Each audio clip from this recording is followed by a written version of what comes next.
with that, because we have radicals on the right as well. We have radicals on the left. People are watching all of these videos and cheering.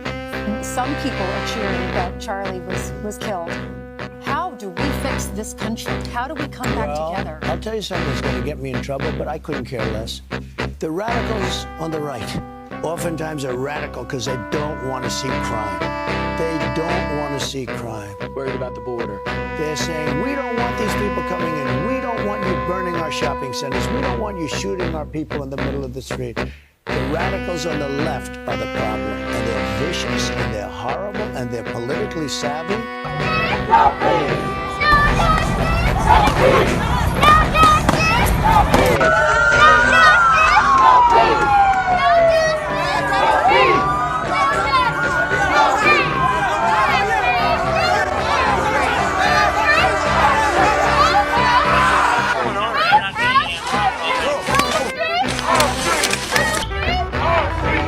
Y'all gonna go inside there?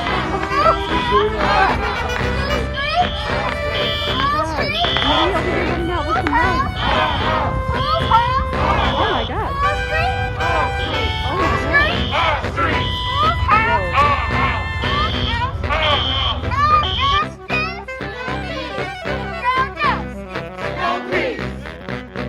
Mr. President, I implore you, call for a civil war. Call for a civil war and let us do our thing. Let us go door to door, street by street, and clean this country.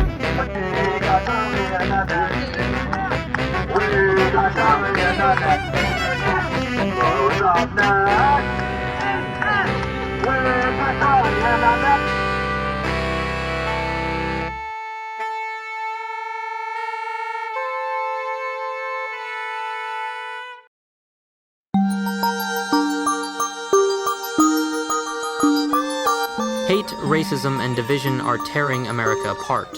And after the killing of Charlie Kirk, the divide has only grown deeper, faster, and uglier. Looking at the current situation, I see no real way to bridge this gap.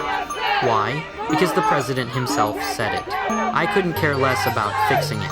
The radicals on the right oftentimes are radical because they don't want to see crime. The radicals on the left are the problem. Think about that. At a moment when the country is crying out for unity, the leader of the right openly admits he doesn't care about healing.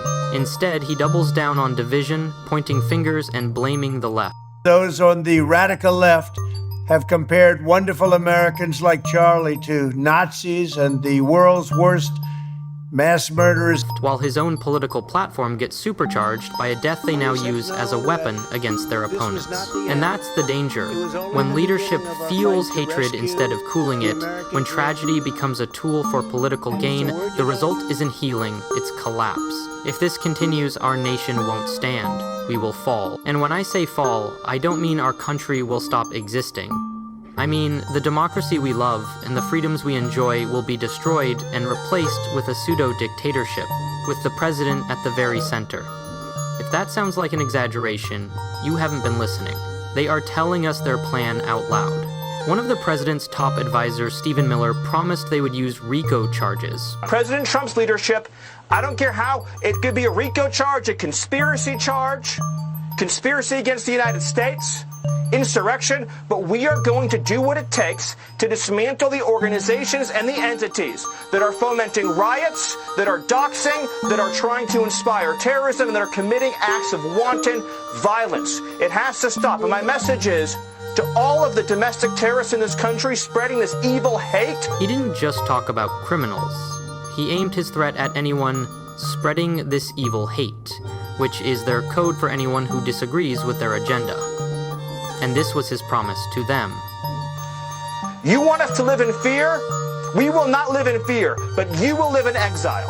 Because the power of law enforcement under President Trump's leadership will be used to find you, will be used to take away your money, take away your power, and if you've broken the law, to take away your freedom, Sean.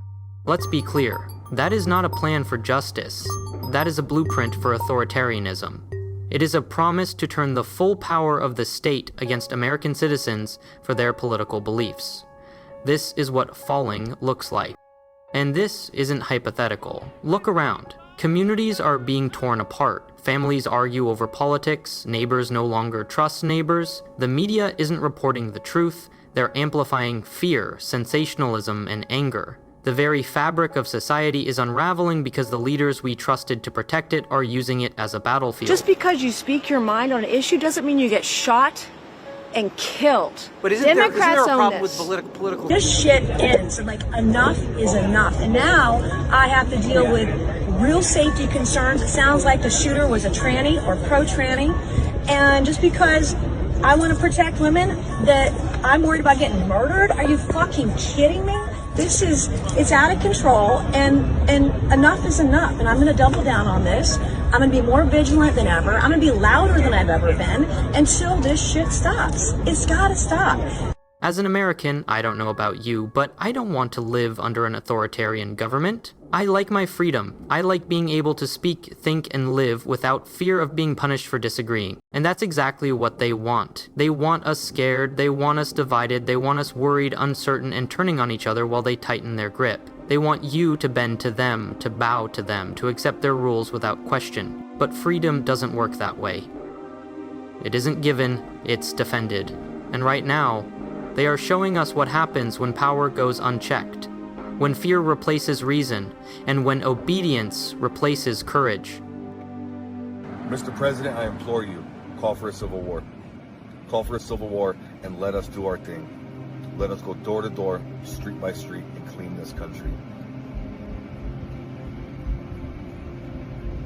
Please, if you're watching this, you share the same sentiment, send it to Donald Trump.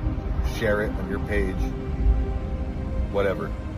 Get this message out there. This is not a joke. I'm a peaceful man. Time for peace is over. I'm willing to fight and I'm willing to die. We are all Charlie Kirk.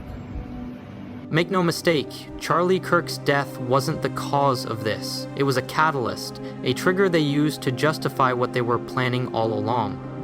Their goal has always been the same: to strip Americans of their freedoms, to chip away at our rights, to make obedience mandatory and dissent dangerous.